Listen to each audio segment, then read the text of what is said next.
If this is supposed to create openness and tolerance on the campus, I'm missing the openness and tolerance in let's call the police if I'm mildly offended because my feelings have been hurt.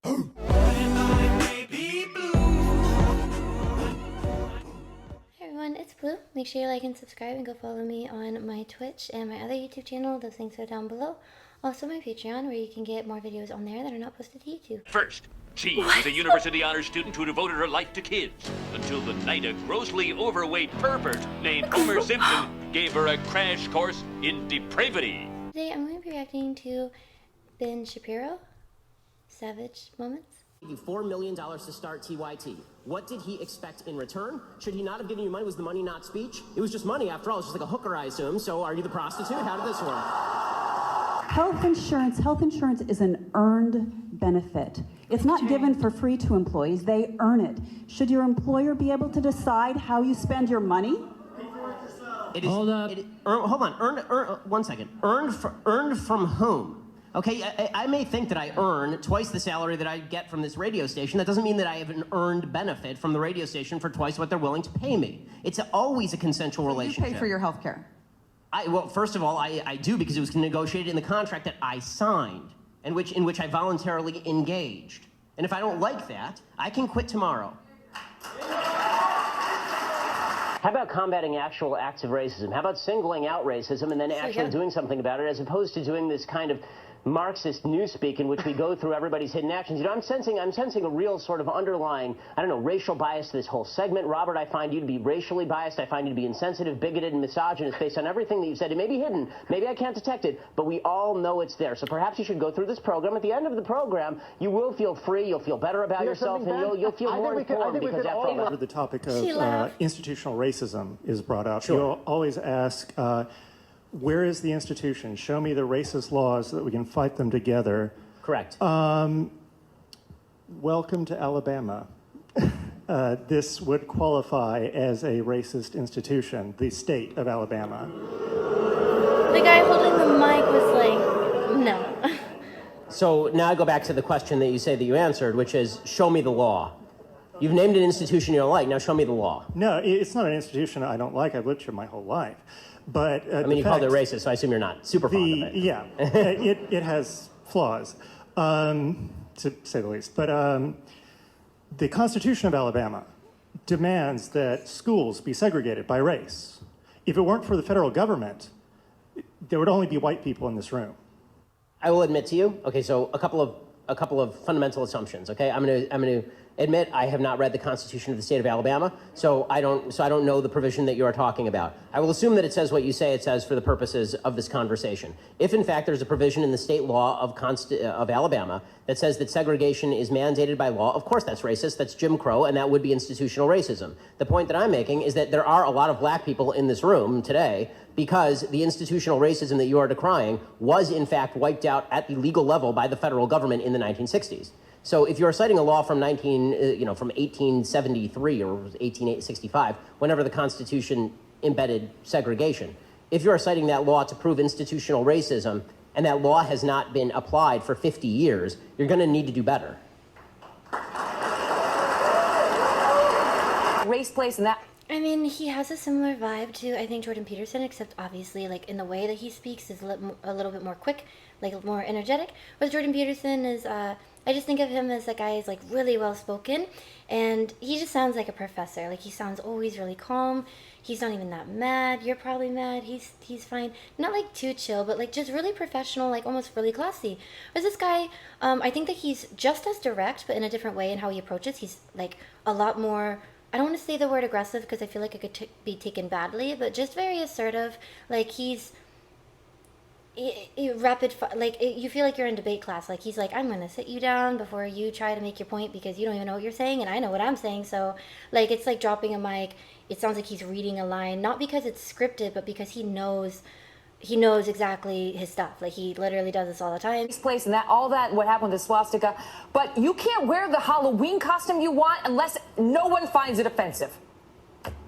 Well, now the selectively offended get to run the rest of the country. I mean, this is what we are creating. We are creating a society of panty-waist fascists. What we are creating is a group of people who are oversensitive to everything and then are willing to call the cops as soon as they are offended. It's actually incredible, and it's a violation of the First Amendment, which you saw with a professor from the Mass Communications Department at Missouri telling reporters that they have no right to be there, and at Yale you have students shouting people down. If this is the climate that we're supposed to create, if this is supposed to create openness and tolerance on the campus, I'm missing the openness and tolerance in let's call the police if I'm mildly offended because my feelings have been hurt. I mean, this is creating a country of crazy people. How can you watch this and not go crazy and think that everyone who's involved in it is crazy in the first place? How can you honestly stand up here and say that you support abortion, you support government intervention, you support government intervention to make abortion illegal, which is designed to kill someone, and yet you can stand up here and say you don't want government intervention for guns, which are also designed to kill people? Because guns are not designed to kill children. Guns are designed to kill bad guys if operated by a proper person. There's not an abortion in the world that doesn't end with the death of a baby.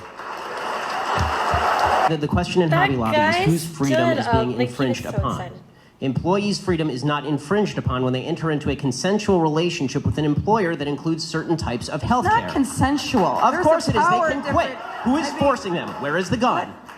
Where is the gun? Who is forcing them? Where is the chain? Who is locking them to their Stop desk? with the gun language. The reason that I use the gun language is because it is vitally important for people to understand that every government measure at the end of the day it must be compelled by force. That's what government measures are for. There is a vast difference, a huge difference in terms of personal liberty and freedom between the government compelling behavior and a company saying that we are not going to provide certain types of coverage, and if you don't like that, you can quit or buy your own coverage. There's a vast difference. The gun's the whole issue.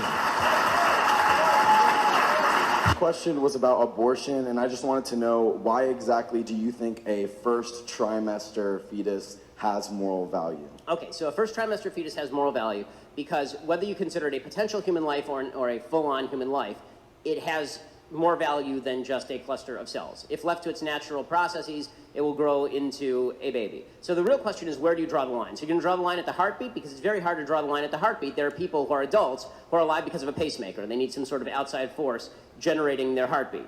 Okay, you're going to do it based on brain function. Okay, well, what about people who are in a coma? Should we just kill them? Right? The problem is, anytime you draw any line other than the inception of the child, you end up drawing a false line that can also be applied to people who are adults. So either human life has intrinsic value or it doesn't. I think we both agree that adult human life has intrinsic value. Can we start from that premise? I believe that sentience is what gives something moral value, not necessarily being a human alone. Okay, because, when you're asleep, can I stab you? I'm still considered sentient when I'm asleep. Okay, if you are in a coma from which you may awake, can I stab you? Well then, no. I guess not. I mean, I'm glad you answered that, because I have no interest in actually murdering you. But that's still potential sentience, and it's still a potential. I agree. It is potential sentience. You know what else is potential sentience? Being a fetus. You shouldn't have used that word. And let me tell you. Literally, if you just didn't say potential because you were one at one time and now you're in a coma and you could wake up, you're technically kind of arguing, hey, I am this, I'm in a pocket where I'm not, maybe for a moment, and I may come back. But he said potential as if you're back at the starting base, which could be used to argue what he just said, which is his potential to be a human life. So again, I'm not siding with one side because I agree political views. I'm not really sharing mine, but just the conversation and him being like, oh, his savage moments and how he talks to people. It's mostly just about him and how he talks to people and his points that he makes, how he argues, stuff like that. So just talking about that. He's very clear and concise on what he's trying to say. He doesn't get the water muddy with like going off too much and diverting like some people do struggle with. Like, not everybody is a professional at public speaking, and he kind of is. So he's even if he were to argue on something that doesn't really sound right, that most people would agree on, he could still probably out argue somebody who's going to come to the conversation that the majority of people would agree on, because he might just be better at arguing and making his point. Let me tell you something about safe spaces. There's only one group of people who want safe spaces that are race specific. There are only one group of people that want safe spaces so that they never have to hear from anybody of a different ideology or political persuasion. Those people are called fascists. Okay, and you've got a bunch of fascists, damn fascists on this campus, who are trying to shut down political debate and trying to cloister themselves in this little cocoon of stupidity so they don't have to debate anyone or think about issues outside their kin so that they can feel comfortable. Guess what? Life isn't about feeling comfortable. Life is about bettering yourself. Get off your ass, you stupid pansies. Overall, if you're talking about the level of government spending, it needs to go down, and you believe that it really needs to go up. Okay, so it's It disingenuous. depends. Not on war, it doesn't. No, but overall. Not on the war on drugs. Not on so many of those wasteful programs. It depends. But let me. Overall, you want the finish. federal budget increased. Overall, I would like the federal budget decreased. To pretend that this is not true is to lie. Okay, and when you suggest that there is no difference between, we just have different visions of what the government should cover, these things cost different things. Okay, the war in Iraq was very expensive. You know what's more expensive? Social Security, Medicare, and Medicaid. All of these are vastly more expensive than the war in Iraq. We paid in. Hey, how's it going? Hi. I kind of wanted to hear his response, but you have given a number of speeches about the difference between opportunity and outcome, and you say that our country has no lack of opportunity, correct? Equal access to rights, I think, would be a better way to state it, yeah. Oh, okay, so equal, I'm saying, okay. Equal access rights, to the exercise of rights. So you're correct that I've said opportunity before, and it's not exact enough, so I'm modifying it now. Okay. Because when I say because obviously, not to forecast where this conversation is going to go, but I have a feeling where you're going to go, and you can correct me if I'm wrong. I'll give you plenty of time. Is that what you're going to say is that not everybody has equal opportunity, which of course is true. Not everybody. Some people are rich, some people are poor, some people are smart, some people are stupid. But everyone does have equal access to rights. he saw it and snuffed it out before it came through. Literally. He's like, that's exactly what I was going to say. Okay. Oh my gosh, yeah, they even cut it off there. Like, he didn't then say, like, and now I'm questioning, did he sit down after that? It's a very important skill to use your words carefully and have clear thoughts before you speak. And not everyone is capable of doing that. So yeah, I hope that you guys liked this video. And if you haven't already, make sure you like and subscribe. Go check out all my links, and I'll see you all next time.